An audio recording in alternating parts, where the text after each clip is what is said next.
Hey, what's up, everybody? Don't mind me.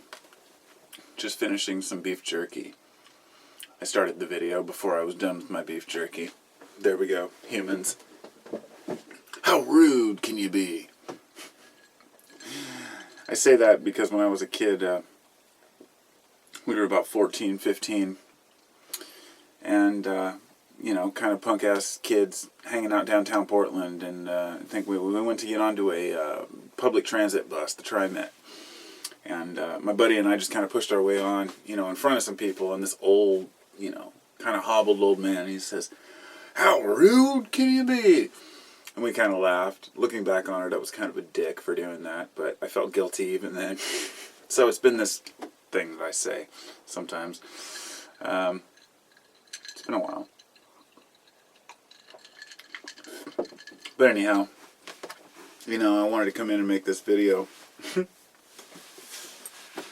just kind of say, that we're all flawed, fucked up humans. And that's really where I'm coming from on this, completely, just to lay it out there, I've talked about a lot of different subjects over the years, and I'm always quick, I'm quick to,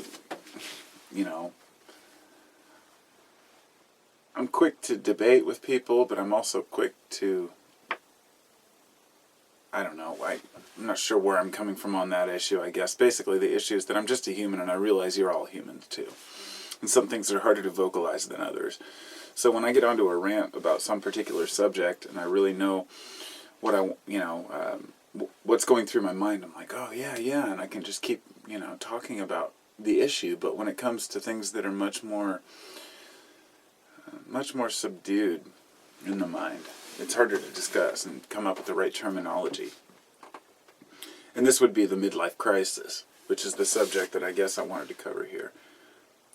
I didn't want to talk about a midlife crisis as relating to me because I don't know. I feel like I've kind of lived in a full life crisis, if you will, and not in a bad way, but that I'm always changing. And a lot of guys my age, they go through a lot of shit in their lives, but they get a steady job, and they have their set ways, their set lifestyles, and then one day they decide to change. All of a sudden they want to get healthy, or they want to buy a new car, or they want to move off and, live on some crazy new lifestyle to kind of change the way things are, break things up.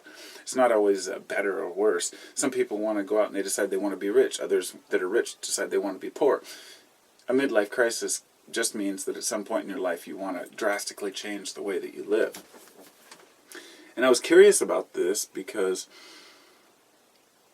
not to wonder if I had it, or if I was going through one, but rather if I'd already had one and maybe didn't realize it. Because it was such a subtle effect. I didn't go out and buy any new cars or have any desire to spend a bunch of money, but maybe it was kind of a period in my life where I was a little bit confused. I guess I didn't really have the time to have a crisis because I'm happy, I have a home life and a family, and it wasn't until I was in my mid-30s and I was really stressed out that I decided I don't want to be stressed out anymore. And it wasn't that I stressed over anything in particular, but that I was anxious in general. And it could have been somewhat lifestyle choices, maybe too much coffee style thing. It also was even more heavily vested in the way I was thinking, the way I perceived the world. And ultimately, it was people, I shouldn't say particular people, but rather my studies that led me to understand these things better. And Manly Hall laid it out pretty well. He was a philosopher and a philanthropist and an occult type teacher. He was very much ahead of his time, if you will. But maybe not. Maybe that's not the right definition. I would say he was maybe behind in the times, because he was trying to teach things people didn't want to hear anymore. In a world of materialism, here was a guy preaching that people should just be happy with who they are and what they have. And people don't want to hear that in Western world, in Western civilization. It's almost offensive to assume that a capitalist should have to sacrifice anything for the good of everyone, you know. But I thought about a friend of mine when we were younger, in our 20s, and he took off. It wasn't a crisis so much as maybe an early life crisis or a big change in our early 20s, and he just took off from the place we were living. He left behind like his little PDA device, which back then they were really expensive. It was like in the mid-90s. And a whole bunch of books like Hare Krishna type stuff, and he was just gone. He left all his worldly belongings behind, and he went off to Tibet or somewhere to join a monastery. And it was only, I don't know, it was like 5 or 6 years later that I find out that he killed himself. And, you know, there's no escape from who we are sometimes. Even if you're trying to find something so peaceful, you might end up with an end that's not so peaceful at all. And it's because we're just human, you know. What does that really mean, you know? When I'm going through my daily routine to pick up my kid from school, come home, you know, my wife has her certain days off. I go into my office to do, you know, my herb business, and then I'm going back in to do whatever it might be. I find myself pacing. Sometimes I end up going, what the hell is next? And that's kind of where I'm at right now. With this whole kratom thing up in limbo, in the air, which, those who don't know, I'm a kratom vendor. So, but just small, you know, just for a few people. So, I'm ready to start something else if it gets banned. But in the meantime, I still have to make a living because I have a family to support. And I'm looking to expand my horizons and start other businesses. You know, I was a carpenter for 20 years and on and off. I'm not going to say I was a full-blown carpenter for 20 years, but it might have been more like 15. And in that time, I'd done a lot of different construction jobs, and eventually my sciatica got so bad that I just quit one day, and for a couple months I was just horribly still suffering, and then it gradually got better. Looking back, in retrospect, I think, here I was, a dumbass in his 30s, going to work, suffering, my back hurting, in pain all day, because I felt like that was my obligation as a man, to bring home the bacon, you know, to try to make as much money as I could for my family. And still my wife was making more than me, so it's not like I was bringing it all home. But one day when I walked away from that, that's when I decided I had to treat my body better. You know, that there's no excuse for beating yourself up, beating your body up. If you're really in pain and you're hurting, you shouldn't have to do that for money. No amount of money is worth pain. But it's possible that that could have triggered some sort of a midlife crisis, I guess, you know, in my late 30s is what I was getting at. Because it can happen to people between, you know, late 20s to late 40s or 50s even. You know, everybody's triggered at different times in their life as to, all right, it's time to do something different. And so why even talk about it? Well, because it's looked upon with shame in our society. Just think about that for a minute. In the Western society, we want people to be stable. We want them to be established. We want a man who brings home the bacon. Now, of course, I know this isn't true everywhere. This is just, you know, the perception that we were fed through the 50s, 60s, 70s, that the wife is the homemaker, the man brings home the bacon, he works hard, and if you can't support your family, you're just dirt, a dirt bag. If you're a man who gets divorced and your wife takes the kids, you're looked upon as a dirt bag if you can't pay your child support, that kind of stuff. And to some degree, this really depends on the person, you know. What are their intentions? Is this a millionaire that's not paying anything to his legitimate children? Or is this a guy who's working check to check, suffering through his own crisis, while his wife takes his kids, you know? And there's always more to the story. For some people, that midlife crisis is triggered by an experience with children or with a wife or husband. And this goes both ways. It's not just, you know, it's not just wives who leave the husband and take the kids the money. That was kind of the old way of thinking, and now we realize that it's the men do it all the time too. Just not as often because the courts tend to favor the mothers. But I should not even get into that because that's a completely different story. The reason I wanted to mention it was because it's a trigger for a lot of people for their crisis and the shit that, that they go through in their lives. And I feel very sorry for those men who suffer and those women who suffer like that. It's hard to be a human, and we think that we have things figured out. We think we know what we need to do. We're sitting down, we got a job, and we got a 401k ahead of us, and everything's great, and then all of a sudden we decide, wait a minute, this isn't what I wanted to do. Whoa, whoa, whoa, and we back up and say, looking at my life, I don't like the job I'm doing or the career I chose. Maybe you're a CEO in a company, or maybe you're just a garbage man, or maybe you work on a farm, whatever your deal is. Maybe you left the city because you wanted to go live on your own farm and do your own thing. Something I've always dreamed of. Having my own farm, my own crops, working for myself, doing my own thing. But in here I know that it's not necessarily greener, the grass on the other side. It may be synthetic astroturf. Maybe you're looking at greener grass because it's fake. Maybe that's what you want, but you're not really a farmer. As a city boy like I am, I wouldn't say I'm a city boy, but a suburb boy. I've always grown up kind of on the outskirts of town. And I could live either in the city or in the country. I prefer the country. But I don't have some illusion that I could move out there and just, that would be my passion. Because you may want a simpler life, get out there and realize you don't like the simple life. You like the complex city life. Or you like a more challenging job or a thinking career. Whereas if you're a farmer, you might think you want to go into the city and make millions and then get there and realize all you wanted was your simple life.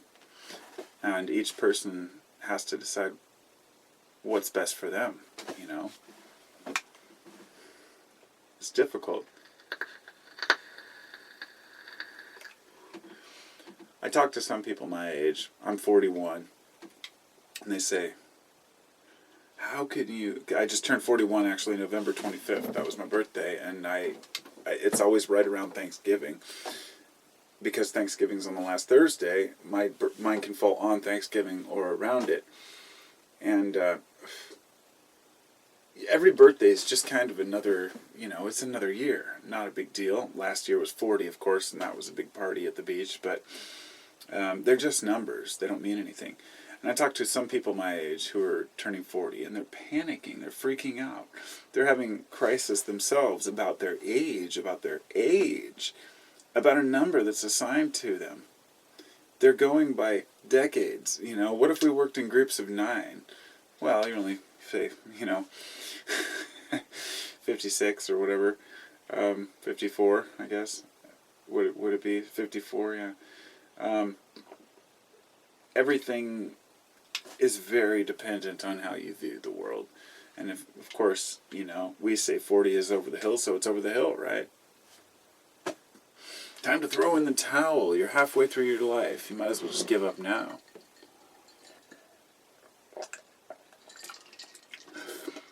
When I hear people my age saying, well, I wish I would have done this, I say, why the fuck don't you? But that's maybe reflecting back at myself. Why don't I? And that's something I suppose I should mention. It's very complex. You can't just go out there and tell people, well, you should just do what you love to do. Because it's hard to find an ability to not just have the resources to do the things you want to do, and the finances, which don't hurt, but finding the will to do it and having the actual motivation, because the older you get, the harder it is to take on new tasks, not because you're not able or not capable, but because you don't know how to shift your mind in that direction, if you will. Changing modes. It's like when you first get to work at the job, whatever career you do, whatever job you do. When you first get there, it's kind of like starting off as something new. No matter how many times you've done it, it might be a job you've done for 20 years, and you get there, and at first you're kind of like off, and then you get in the zone. For example, with my kratom business, it was like that. At first, it was a pain in the ass. It was more trouble than it was worth trying to figure out how to get labels printed, buying new equipment, printers, and filling out address forms. And my mind wasn't on in the zone. The more I got to know my job, the more I was in the zone. And I think that a lot of the most complicated jobs, even rocket scientists, any type of a doctor, a person who's 40 who wants to become a doctor, could do that. There's nothing stopping you from having a degree and a doctorate. It's just that our minds hold us back from thinking that we're a valid candidate for that. Honestly, I think we need a lot more older, not older, but more mature people who have thought about what they really want to be and do. Because if I'd had $1 million 20 years ago, I would have blown it easily long before now. If I had even $1 million today, I would be very more cautious in the way I use it. Now, $1 million today is nothing, but my point is exactly that I don't need very much to live on. I'm not the kind of person who would live above my means. I've been debating all day whether to buy a new TV, And for some people, if they couldn't live without their 100-inch TV, whatever, I've had this little 30-inch TV for years, and I got it secondhand from somebody I worked for, and the screen's kind of messed up, and I'm ready to upgrade. And I went to the store, and they were like 50-inch TVs for like $400 or $350. I'm like, oh, I couldn't bring myself to buy it, And I realized, God, for some other people that would be a drop in the hat. They wouldn't even look for the price. They would just look for the most expensive brand and buy it. And that's the kind of person I wouldn't want to be. So what I'm saying is that as we mature and learn more about ourselves and what we really want, we start to see that we're much more cautious about the decisions we make. Maybe this is why, it's better to have people who are a little bit older in positions of, where you're making big decisions. Because you may be young and think that you know what's best for the world and for yourself, and maybe not be right about that. But you may be old and stuck in your ways too. So that goes both ways. It's a crazy life to live. Finding out what we really want as individuals is not an easy thing. And being honest with who we are is important. You're going to have faults. You might do drugs. Or you might be super anti-drugs. You might be overly healthy or under-healthy.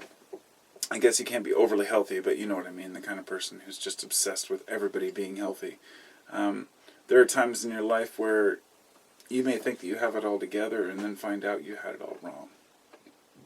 And I think this is something that will happen to all of us our entire lives. It's a growth. It's a growing curve.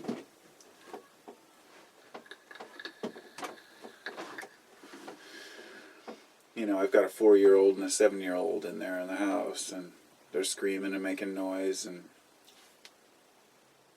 as a parent, you just become used to it, accustomed to that noise.